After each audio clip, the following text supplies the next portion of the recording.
6 kemenangan beruntun. Bahkan kalau ditarik lebih mundur sedikit, Spanyol itu sekarang sudah memenangkan 8 pertandingan terakhirnya.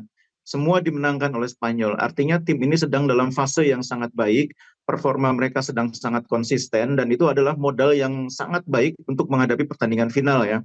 Apalagi bukan hanya penampilannya sangat baik, tapi beberapa pemain Spanyol nih juga sedang dalam konsistensi performa yang luar biasa ya.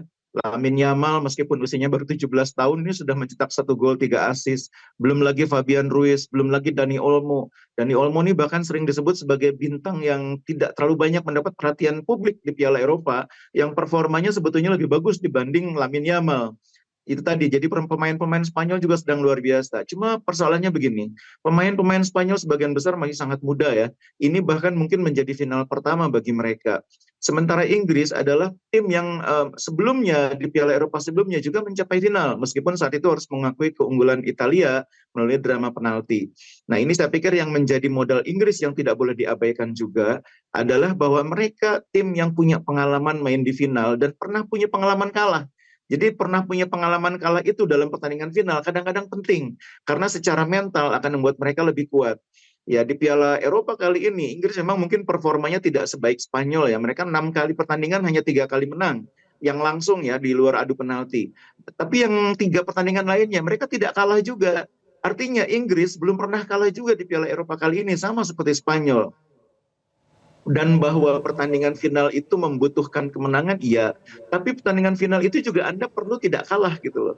Karena dengan Anda tidak pernah kalah, artinya Anda punya mental, punya keyakinan diri bahwa Anda tidak akan mudah ditaklukkan oleh Spanyol. Bahwa pertandingannya nanti bisa berujung adu penalti. Itu saya pikir yang diharapkan mungkin oleh para penggemar Inggris. Karena mereka sudah punya pengalaman bermain dalam pertandingan yang harus diakhiri dengan adu penalti di Piala Eropa kali ini. Dan itu keuntungan bagi Inggris. Hmm, Tapi kita juga jangan lupakan Bungkus, kalau Spanyol ini sudah 6 kali berturut-turut menang di laga Euro tahun ini. Nah, Anda melihatnya strategi apa yang bisa membuat mereka ini begitu kuat? Iya, jadi Spanyol ini kan kombinasi antara pemain yang berpengalaman ya, ada pemain-pemain seperti Unai Simon, Carvajal, Nacho yang punya pengalaman, ada jangan lupa Rodrigo perannya sangat penting ya, dan pemain-pemain muda yang sedang menonjol. Tadi saya sudah menyebutkan nama Dani Olmo, kemudian Lamine Yamal, Pedri yang kebetulan kali ini cedera. Itu pemain-pemain muda yang kemampuannya luar biasa.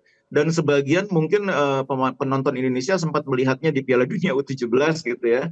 Sekarang sudah bermain di Piala Dunia Senior, mereka sudah dalam performa yang bagus dan kombinasi itu menghasilkan sebuah tim yang mampu memainkan sepak bola dengan pressing yang kuat sekaligus kecepatan untuk membongkar pertahanan lawan. Spanyol adalah salah satu tim yang paling sukses melakukan pressing yang memaksa lawan itu kemudian kehilangan bola. 66 kali statistik menunjukkan Spanyol memaksa lawan kehilangan bola melalui pressing mereka yang sangat kuat. Pada saat bersamaan, dua sisi sayap mereka sangat cepat dalam mengoyak pertahanan, dua sisi pertahanan lawan. Lamine Yamal di kanan, kemudian di kiri bisa diisi bergantian oleh pemain yang lain ya, termasuk oleh Pedri yang sedang cedera. Nah ini membuat mereka memiliki kombinasi yang sangat baik antara kemampuan bertahan yang baik, kemampuan menyerang yang juga tajam. Nah itu yang membuat Spanyol kali ini 6 pertandingan beruntun, meraih kemenangan dan belum ada tim yang bisa menghentikan. Oke. Tadi sudah sempat disinggung ya ada bintang-bintang muda di Spanyol, tapi juga yang sekarang ini ramai diperbincangkan adalah head to head pemain muda Spanyol, ada Lamine Yamal tadi, kemudian dari Inggris ada Jude Bellingham. Menariknya juga Bungkus, mereka ini keduanya bermain di La Liga Spanyol begitu ya, artinya mungkin ada kemiripan begitu dari cara bermain. Nah, bagaimana melihat nanti dua head to head bintang muda ini akan memperkuat masing-masing timnasnya? Iya, jadi kalau secara permainan memang keduanya tidak persis berhadapan ya. Yang lebih persis itu membandingkan Lamine Yamal dengan Bukayo Saka ya, yang sama-sama posisinya sebagai pemain sayap, usianya muda dan punya kemampuan menusuk serta mencetak gol. Tapi memang kalau kita lihat Inggris, Inggris ini salah satu pemain yang paling menonjol di Piala Eropa kali ini memang Bellingham ya. Nah, kalau kita bandingkan Bellingham dengan Lamine Yamal, sebetulnya kita agak sulit secara head to head membandingkan karena Bellingham ini di level klub sudah mendapatkan banyak sekali gelar ya, setidaknya bersama dengan klubnya saat ini. Tidak hanya gelar di domestik, tapi juga gelar di level Eropa. Sementara Lamine Yamal hanya di level domestik, itu pun belum bisa meraih gelar sebanyak Bellingham. Jadi sebetulnya tidak persis kalau dibandingkan, cuma memang performa Lamine Yamal di Piala Eropa kali ini memukau banyak orang ya. Saya pikir betul-betul menjadi bintang muda yang paling bersinar di Piala Eropa kali ini. Sementara Bellingham, memang dia penting mainnya bagi Inggris, tapi secara keseluruhan Inggris tuh sangat merata. Tidak hanya Bellingham yang menonjol, Oli Watkins juga menonjol, Harry Kane juga menonjol. Di belakang John Stones yang agak terlupakan juga permainannya sangat baik. Jadi Inggris ini menurut saya kelebihannya adalah mereka tidak terlalu menonjol pemain-pemainnya, tapi kemampuannya sangat merata. Dan lebih penting lagi, Inggris ini punya pelatih yang juga cukup cerdik meramu materi pemainnya untuk mengubah-ubah formasi ketika menghadapi lawan yang berbeda.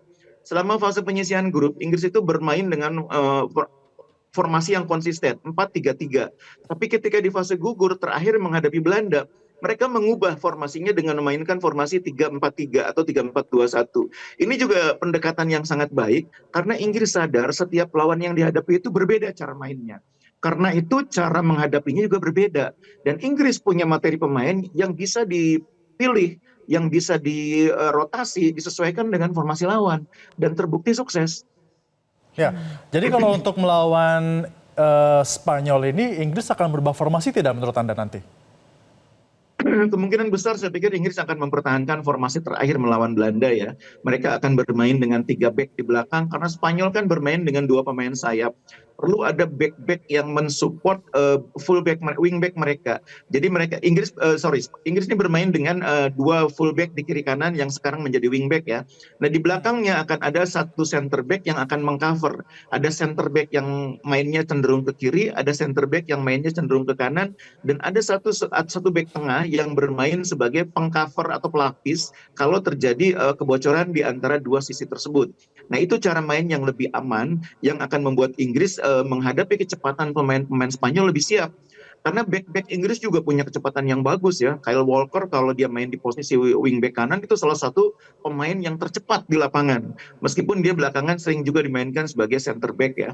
Nah, jadi saya pikir dengan memainkan formasi 3 back, Inggris akan lebih safe menghadapi kecepatan Lamine Yamal maupun Pedri maupun pemain lain yang dimainkan di sisi kiri. Nah, yang penting Inggris tidak boleh kecolongan terhadap kemungkinan Dani Olmo menjadi pemain yang akan menjadi second liner, pemain yang main dari lini kedua, yang akan muncul memanfaatkan peluang di area di sekitar kotak penalti. Ini yang harus diwaspadai Inggris. Harus punya gelandang yang secara khusus mewaspadai pergerakan Dani Olmo, karena ini pemain yang menurut saya sekarang ini sangat berbahaya. Dia sudah bikin 3 gol, sama seperti Harry Kane, dan karena itu harus diwaspadai oleh Inggris pergerakan Dani Olmo ini. Oke.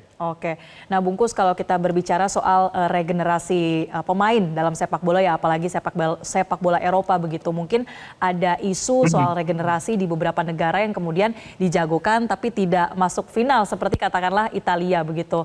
Nah, kalau melihat dari performa negara-negara Eropa di Euro kali ini, apa yang menjadi catatan Anda terkait dengan regenerasi pemain? Iya, jadi sepak bola sekarang ini cenderung mainnya semakin cepat ya. Aliran bolanya semakin cepat, tempo permainan semakin tinggi, intensitas permainan semakin cepat. Karena itu dibutuhkan pemain-pemain yang punya kemampuan bermain lebih cepat ya, terutama di area lini tengah sampai depan, di area di mana posisinya main di sisi lapangan atau pemain sayap istilahnya. Nah, itulah yang kadang-kadang menjadi kesulitan bagi beberapa negara ketika mereka tidak punya pemain-pemain yang mampu mengimbangi lawan yang punya pemain cepat. Nah, Italia ini agak sedikit terlambat memang, walaupun sudah melakukan regenerasi tapi agak sedikit terlambat. Pemain-pemain cepat mereka agak terlambat muncul, pemain-pemain muda yang diharapkan menjadi pendamping juga terlambat muncul. Nah, yang kedua, sepak bola Eropa sekarang ini juga cenderung memainkan kombinasi ya, kombinasi antara pemain yang lebih berpengalaman, pemain senior dengan pemain muda yang punya kemampuan bermain cepat tadi. Nah, itulah yang dimiliki oleh Spanyol. Sebetulnya Jerman juga punya kemampuan itu, pemain yang memiliki kecepatan dalam diri Jamal Musiala, Leroy Sané. Tapi memang menurut saya ketika menghadapi Spanyol, Jerman sedikit kurang beruntung karena secara permainan kalau kita lihat statistik, satu-satunya tim yang bisa mengimbangi Spanyol dalam hal statistik penguasaan bola, passing, itu sebetulnya Jerman. Dan itu dibuktikan oleh Jerman ketika mereka menghadapi Spanyol. Jerman menurut saya hanya kurang beruntung ketika dikalahkan oleh Spanyol dan peluang Jerman mendapatkan penalti tidak diberikan oleh wasit. Sayang sekali Jerman kurang beruntung ya Bungkus ya. Tapi kalau misalnya kita bicara Iya. final nanti Bungkus, prediksi Bungkus siapa yang akan menang? Spanyol atau Inggris dan skornya berapa? Ya, kalau lihat permainan dan mudah-mudahan tidak ada pemain yang tiba dalam pertandingan kena kartu merah atau bikin blunder atau bunuh diri. Kalau final itu kan tingkat ketegangannya sangat tinggi. Nah, kesalahan itu kadang-kadang yang menjadi penentu hasil akhir pertandingan gitu ya. Nah, kalau semuanya berjalan dengan baik, tidak ada yang kena kartu merah, tidak ada yang bikin gol bunuh diri, tidak ada yang membuat kesalahan fatal. Saya pikir pertandingan akan berjalan ketat dan mungkin harus berakhir dengan adu penalti. Nah, kalau sudah adu penalti, saya tidak bisa memastikan tim mana yang akan yang akan bisa menangani pertandingan karena semuanya akan sangat ditentukan oleh banyak faktor. Salah satunya keberuntungan. Jadi pertandingan ini pasti akan sangat ketat dan Inggris saya pikir akan sangat hati-hati menghadapi kecepatan Spanyol sehingga mungkin mereka akan bermain sedikit lebih menunggu, sedikit lebih pragmatis dan itu berpotensi membuat pertandingan harus diakhiri dengan adu penalti. Oke, kita harapkan nanti dari Inggris dan Spanyol ini akan memberikan satu laga yang begitu seru ya, yang dinanti-nantikan oleh Iya, para nanti penggemar seru. sepak bola di seluruh dunia nih, walaupun masih skala Eropa, tapi kita harapkan begitu banyak kejutan yang akan ditampilkan nanti. Terima kasih banyak pengamat sepak bola Bung Kusnaini telah bergabung bersama kami di Metro Pagi Prime Time. Jelajahi cara baru mendapatkan informasi. Download Metro TV Extend sekarang.